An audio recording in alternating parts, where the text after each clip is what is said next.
Good morning class. बच्चों ये आपकी बुक दीप ज्योति है। ओके, तो हिंदी व्याकरण आप लोग क्लास कक्षा 1 से पास होके 2 में सेकंड में आए हैं, 2 में। तो अब हम क्या करेंगे, जो भी पहले पढ़े वही इसको थोड़ा विस्तृत रूप में आपको समझाया है। व्याकरण ये होता है, जो भी पढ़ते उसी को थोड़ा आगे और बड़े में समझाता है। ठीक है, तो शुरू करते हैं पढ़ना। आप लोग भी अपनी अपनी बुक निकालिए, ठीक है, और मेरे साथ साथ उसको समझिए, पढ़िए, लिखिए, मन लगाकर समझिएगा, तभी समझ में आएगा, क्योंकि ये हिंदी सेकंड है। ठीक है, तो शुरू करते हैं पढ़ना। आप लोग भी अपनी अपनी बुक ओपन कीजिए और मेरे साथ साथ देखिए उस बुक में। ओके,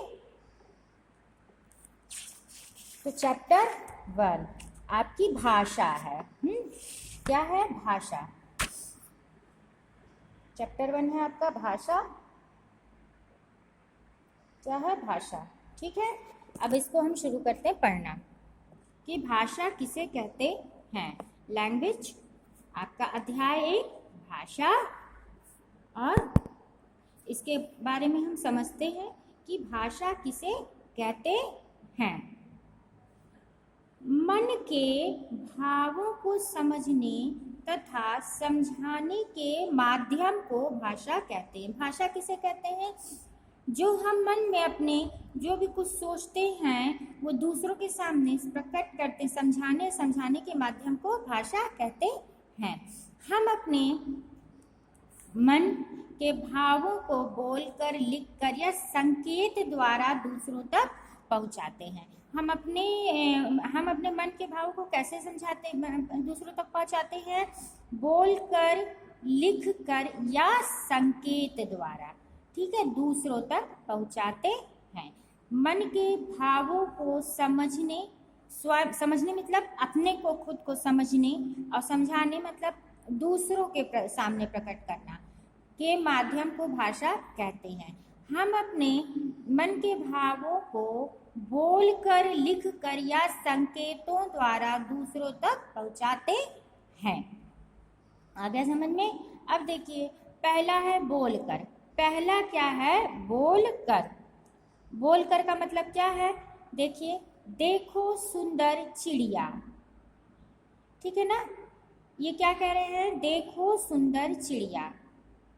ठीक, तो माँ अपने बच्चे से कह रही है कि ये देखो कितनी सुंदर चिड़िया है, देखो कितनी सुंदर चिड़िया, देखो सुंदर चिड़िया। तो ये बोलकर अपने मन के भावों को प्रकट कर रहा है।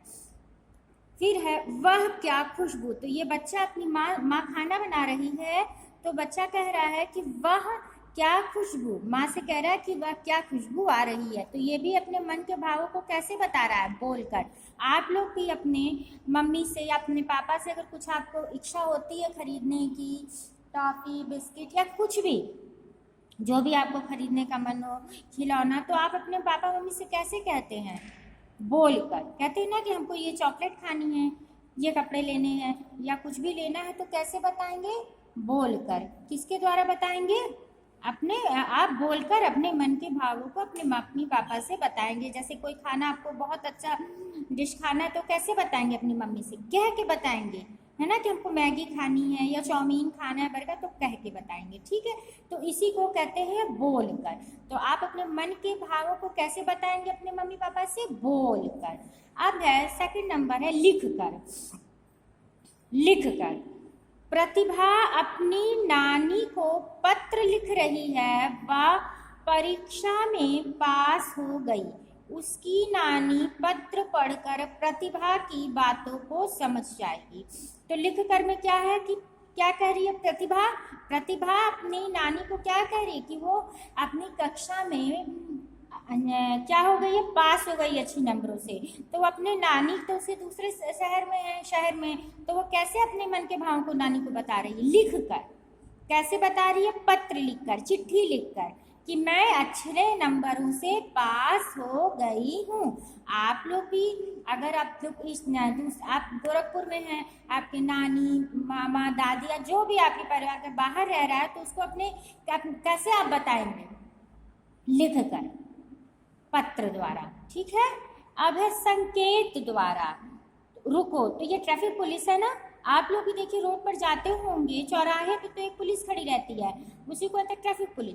तो वो कैसे कहती है, पहले एक तरफ के लोगों को रोकती है, भाई आप लोग रुकिए, दूसरी तरफ को कहती है आइए। तो कैसे कहती है, संकेत द्वारा। वो आवाज नहीं ना लगाएगी, संकेत द्वारा अपने हाथों से वह संकेत देती है, सीटी बजाती है और लोगों को क्या कहती है, आप लोग रुकिए इधर वाले जाएंगे। तो कैसे, बोल के तो कहेंगे नहीं, संकेत द्वारा। एक हाथ से वो जब कहेंगे आइए तो समझ जाते हैं लोग कि हमको जाना है, एक हाथ से कहते हैं रुकिए तो वो लोग सोचे हैं कि हमको रुकना है। अब देखिए ये है, देखिए इसमें ये क्रिकेट है, जब आप लोग टीवी में तो कैसे फैलाएंगे, जैसे इसने सिक्सर मारा, छक्का मारा बैट्समैन ने, तो कैसे बता रहे हैं, दोनों हाथों को उठाकर कह रहे हैं छक्का। तो क्या हुआ, ये संकेत द्वारा बता रहे हैं कि छक्का हुआ। ठीक है, तो कैसे है, पहला बोल कर, दूसरा लिख कर और तीसरा संकेत द्वारा। हम मन के अपने भावों को किस प्रकार प्रकट कर सकते हैं, बोल कर, लिख कर और संकेत द्वारा। जैसे कि अगर कोई बोल नहीं सकता है, जो गूंगे बहरे होते हैं बच्चों, तो वो तो बोल नहीं ना सकते हैं। आप लोगों ने हो सकता कहीं देखा हो, जो लोग बोल नहीं सकते हैं, देखते हो, तो वो लोग अपनी कोई इच्छा वो सामने वालों के सामने कैसे प्रकट करते हैं, संकेत द्वारा। पानी पीना है तो संकेत द्वारा, कोई भी काम करना है तो वो अपने संकेत के माध्यम से बताते हैं, तो संकेत द्वारा। अब देखिए, अब है कि हमारे देश में पंजाबी, बंगाली, उर्दू, अंग्रेजी, संस्कृत, तमिल, मराठी, तेलुगु, कन्नड़, मलयालम आदि अनेक भाषाएं बोली जाती हैं। ये क्या कह रहे हैं कि हमारे देश में बच्चों बहुत सी भाषाएं बोली जाती हैं। तो उसमें कौन कौन सी कुछ भाषाएं यहाँ पे बताई गई हैं, जैसे पंजाबी पंजाब में बोली जाती है, बंगाली बंगाल में बोली जाती है, सही, उर्दू, अंग्रेजी, संस्कृत, तमिल, मराठी, तेलुगु, कन्नड़, मलयालम, अनेक और भी भाषाएं बोली जाती हैं। अब देखिए हिंदी, हिंदी हमारी राष्ट्रभाषा है बच्चों। हमारी राष्ट्रभाषा क्या है, हिंदी है। क्या है, हिंदी है। और हिंदी की लिपि है देवनागरी। क्या है, हिंदी की लिपि देवनागरी। किस भाषा में लिखी गई है, देवनागरी। भाषा के अशुद्ध रूप को समझने के लिए व्याकरण की आवश्यकता पड़ती है। हमें व्याकरण की आवश्यकता क्यों पड़ती है, भाषा के अशुद्ध रूप को समझने के लिए हमें व्याकरण की आवश्यकता पड़ती है। व्याकरण से ही पता चलता है कि कौन सा शब्द या वाक्य अशुद्ध है या शुद्ध है। ठीक है ना, शुद्ध या अशुद्ध है। ठीक है, व्याकरण से ही बच्चों में ये पता चलता है कि जब हमको व्याकरण का ज्ञान होगा तो ही हमको पता चलेगा कि कौन सा वाक्य अशुद्ध है और कौन सा शुद्ध है। ठीक है, जैसे देखिए यहाँ बताया है कि जैसे लड़की जाता है, तो ये बताइए लड़की जाता है शुद्ध है कि अशुद्ध है, खुद समझिए। जाता होगा लड़की के साथ, जाती होगी ना, तो यह शुद्ध वाक्य हो गया।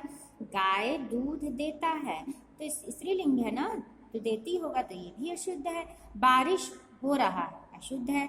अब देखिए इसका शुद्ध रूप क्या है, लड़की जाता है, नहीं, लड़की जाती है, शुद्ध रूप हो गया। गाय दूध देती है, शुद्ध रूप हो गया। बारिश हो रही है, शुद्ध रूप हो गया।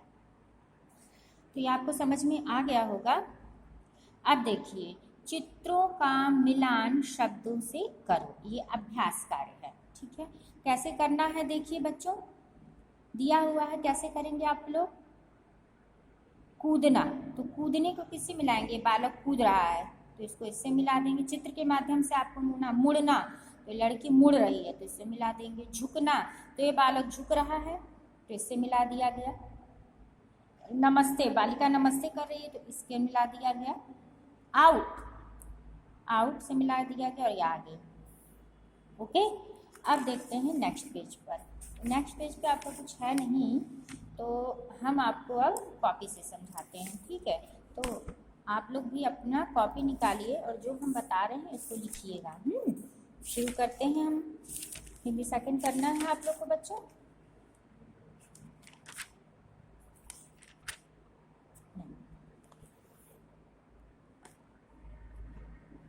देखिए क्या है, पाठ एक भाषा। क्या कह रहा है, पाठ एक भाषा, ऐसे आप लिख लेंगे, पाठ एक भाषा। ठीक है, अब लिखेंगे कि भाषा किसे कहते हैं। आपके बुक में तो क्वेश्चन नहीं दिया हुआ है, तो हम अपने मन से लिखवा रहे थे, इसको बच्चों लिखिएगा जरूर, क्योंकि एग्जाम में आएगा तो आप लोग लिख नहीं पाएंगे। तो भाषा किसे कहते हैं, यही क्वेश्चन है आपका। तो क्या कह रहा है, हमने अभी आपको बताया है कि भाषा किसे कहते हैं, मन के भावों को समझने तथा समझाने के माध्यम को भाषा कहते हैं। क्या कह रहा है, मन के भावों को समझाने तथा समझने तथा समझाने के माध्यम को भाषा कहते हैं। हम मन के भावों को कैसे बताते हैं, अब बोल कर, लिख कर, है ना, यही संकेत द्वारा, तो उसी को क्या कहते हैं, भाषा कहते हैं। उसी को क्या कहते हैं, भाषा कहते हैं। नेक्स्ट क्वेश्चन है कि भाषा के कितने भेद होते हैं। तो भाषा के 3 भेद हैं, मौखिक भाषा, लिखित भाषा, सांकेतिक भाषा। भाषा के 3 भेद होते हैं, मौखिक भाषा, लिखित भाषा, सांकेतिक भाषा। हो गया। नेक्स्ट क्वेश्चन है आपका कि लिखित भाषा किसे कहते हैं। तो जब हम अपने मन के भावों को लिखकर दूसरों के सामने प्रकट करते हैं तो वह लिखित भाषा कहलाती है। लिखित भाषा किसे कहते हैं, क्या कह रहा है कि जब हम अपने मन के भावों को, है ना, मन के भावों को लिख कर दूसरों के सामने प्रकट करते हैं तो वह लिखित भाषा कहलाती है। हमने आपको समझाया भी है कि कैसे होती है मन के भावों को, बोलकर, लिखकर और संकेत द्वारा। तो ये लिखित भाषा का आपका आंसर है। फिर से एक बार देख लीजिए कि भाषा किसे कहते हैं, मन के भावों को समझने तथा समझाने के माध्यम को भाषा कहते हैं। भाषा के 3 भेद होते हैं, मौखिक भाषा, लिखित भाषा, सांकेतिक भाषा। लिखित भाषा किसे कहते हैं, देखिए, जब हम अपने मन के भावों को लिखकर दूसरों के सामने प्रकट करते हैं तो वह लिखित भाषा कहलाती है। आ गया समझ में क्वेश्चन आंसर आप लोगों को। देख लीजिए, ये क्वेश्चन आंसर है आपका, कायदे से देखिए। ये देखिए, इसको आपको क्या करना है, अपनी हिंदी व्याकरण की कॉपी में, हिंदी सेकंड की कॉपी में आपको इसको नोट करना है। ठीक है, कायदे से इसको नोट कर लीजिएगा बच्चों, ध्यान से। जो भी लिखिए, अगर आप कोई भी क्वेश्चन सर लिखते हैं तो एक बात हमको आपको समझानी की बोल कर लिखिएगा।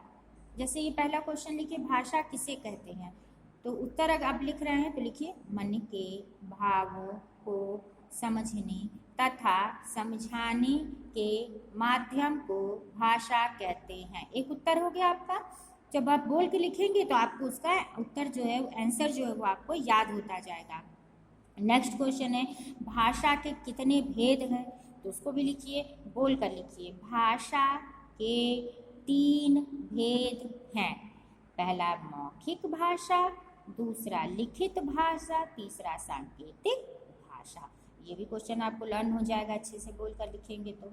नेक्स्ट है, लिखित भाषा किसे कहते हैं, तो जब हम अपने मन के भावों को लिखकर दूसरों के सामने प्रकट करते हैं तो वह लिखित भाषा कहलाती है। तो ये भी क्वेश्चन आप लोगों को लर्न हो जाएगा। अगर बोल बोल के तीनों क्वेश्चन से लिखेंगे तो आपको याद हो जाएगा। आया समझ में कि नहीं आया, आ गया, ठीक है। तो ये आपका पूरा हो गया है। अब हम एक बार और इस चैप्टर को आपको समझा देते हैं, अगर नहीं समझ में आया है तो। भाषा किसे कहते हैं, मन के भावों को समझने तथा समझाने के माध्यम को भाषा कहते हैं। आया समझ में। हम अपने मन के भावों को बोलकर, लिखकर या संकेतों द्वारा दूसरों तक पहुंचा सकते हैं। नेक्स्ट देखिए, पहला है बोलकर, देखो सुंदर चिड़िया, बच्चा कह रहा है ना अपनी माँ, देखो सुंदर चिड़िया, वह क्या खुशबू है, बच्चा अपनी माँ से कह रहा है कितनी अच्छी खुशबू आ रही है आप। फिर लिख कर, प्रतिभा अपनी नानी को पत्र लिख रही है। तो प्रतिभा अपनी नानी को क्या लिख रही है, चिट्ठी लिख रही है, पत्र लिख रही है। क्यों लिख रही है, कि वह परीक्षा में पास हो गई है। उसकी नानी पत्र पढ़कर प्रतिभा की बातों को समझ पाएगी। तो वो प्रतिभा क्यों पत्र लिख रही है, क्योंकि नानी बाहर रह रही है, तो अपनी नानी को पत्र लिख रही है। और नानी कैसे उसकी बातों को समझेगी, पत्र को पढ़कर नानी प्रतिभा के मन की भावों को, बातों को समझ जाएगी। आ गया समझ में। अब देखिए संकेत द्वारा, तो आपका तीसरा है संकेत द्वारा। ठीक है, तो अभी हमने आपको बताया कि रोड पर जाते हैं, चौराहे पर ट्रैफिक पुलिस चौराहा मिलता है, तो वहाँ पर देखे होंगे आप लोग भी अपने मम्मी पापा के साथ जाते हैं, बहुत भीड़ होती है, तो एक तरफ वाले को वो इशारे से हाथ से एक तरफ वाले को रोकता है। तो ये कैसे कह रहा है, इधर वालों को रोका है, इधर वालों को इस हाथ से इशारा कह रहा है कि आप लोग जाइए। तो कैसे कह रहा है, संकेत द्वारा, वो संकेत के माध्यम से, इशारे से वह कह रहा है कि आप रुकिए और इधर से आप जाइए। आ गया, आप लोग भी जाइएगा तो देखिएगा इस बात को, तो उसी को कहते हैं संकेत द्वारा। क्या कहते हैं, संकेत द्वारा। अब है ये भी संकेत द्वारा भी हमने आपको बताया ही था। ठीक है, अब देखिए हमारे देश में पंजाबी, बंगाली, उर्दू, अंग्रेजी, संस्कृत, तमिल, मराठी, तेलुगु, कन्नड़, मलयालम आदि अनेक भाषाएं बोली जाती। क्या कह रहा है कि हमारे देश में बच्चों बहुत सी भाषाएं बोली जाती हैं, जिनमें कुछ प्रमुख हैं, जैसे पंजाबी, बंगाली, उर्दू, अंग्रेजी, संस्कृत, तमिल, मराठी, तेलुगु, कन्नड़, मलयालम आदि बहुत अनेक भाषाएं बोली जाती हैं, जिनमें हिंदी हमारी राष्ट्रभाषा है। इन भाषाओं में जो हिंदी है वो हमारी राष्ट्रभाषा है। हिंदी की लिपि है देवनागरी। हिंदी किस लिपि में लिखी, देवनागरी में। फिर देखिए भाषा के शुद्ध रूप को समझने के लिए व्याकरण की आवश्यकता पड़ती है। व्याकरण से पता चलता है कि कौन सा शब्द या वाक्य शुद्ध है और या अशुद्ध है। जब हम व्याकरण पढ़ते हैं तो उसी के माध्यम से बच्चों हमको पता चलता है कि कौन सा वाक्य शुद्ध है या गलत, सही है या अशुद्ध है, गलत है। व्याकरण भाषा को शुद्ध बोलने, लिखने और पढ़ने का ज्ञान कराता है। छोटे बच्चे परिवार सुनकर बोलना सीख लेते हैं, किंतु भाषा के शुद्ध रूप का प्रयोग नहीं। क्या कह रहा है कि जो घर में छोटे छोटे बच्चे होते हैं, आप लोग भी छोटे ही हैं, तो वो क्या कहते हैं, बोलना तो सीख जाते हैं घर में, लेकिन शुद्ध रूप से बोलना नहीं सीखते हैं। तो क्या है, लड़की जाता है, ये क्या है आप लोग बताइए, अभी हमने आपको बताया था, अशुद्ध रूप है। लड़की जाती है, ये शुद्ध रूप है। गाय दूध देता है, गाय दूध देगा नहीं, अशुद्ध है। गाय दूध देती है, यही इसका शुद्ध रूप होगा। बारिश हो रहा है, अशुद्ध है, गलत है। बारिश हो रही है, शुद्ध है। तो ये कैसे हमको पता है, व्याकरण। ठीक है, तो यही कह रहा है कि व्याकरण के द्वारा ही हमको शुद्ध और अशुद्ध का पता चलता है। तो ये आपको चैप्टर अच्छे से समझ में बच्चों आ गया होगा मेरे ख्याल से। तो लेकिन फिर भी आप लोग क्या करना, घर पे इसको पूरा पढ़ लीजिएगा पहले। जब पढ़ लेंगे तो उसके बाद जब क्वेश्चन आंसर करेंगे तो आपको स्वयं उसका आंसर आपको याद आ जाएगा। ठीक है, तो आपको क्या करना है, कायदे से इसको पढ़ना है। खुद पढ़िए, मन के भावों को समझने समझाने के माध्यम को भाषा कहते हैं। जब ऐसे बोल बोल के पढ़ेंगे ना, तो आपको याद हो जाएगा कि भाषा किसे कहते हैं और भाषा कितने प्रकार की होती है। लिखित भाषा किसे कहते हैं, मौखिक भाषा मौखिक बोल कर होता है, लिखित लिख कर, सांकेतिक संकेत द्वारा। तो ये आपको सब चीज़ समझ में आ जाएगा, लेकिन कब, जब आप इसको कायदे से खूब मन लगाकर इस पूरे चैप्टर को पढ़ेंगे। ठीक है, और हमने जो क्वेश्चन आंसर कराया है वो आप लोगों को कायदे से करना है और बोल बोल कर आंसर लिखना है। जब बोल बोल कर क्वेश्चन आंसर करेंगे तो आपको साथ में क्वेश्चन आंसर लर्न भी होता चला जाएगा, याद भी होता चला जाएगा। तो क्या करना है, क्वेश्चन आंसर को याद लिखने के साथ साथ उसको बोलना भी है। बोल बोल कर जब आप लिखेंगे तो मात्राओं का भी ज्ञान हो जाएगा और आपको याद भी हो जाएगा क्वेश्चन आंसर। आ गया समझ में? तो ये चैप्टर आपका बच्चों यहीं पे समाप्त होता है। ठीक है, अगले वीडियो में फिर मिलेंगे। धन्यवाद।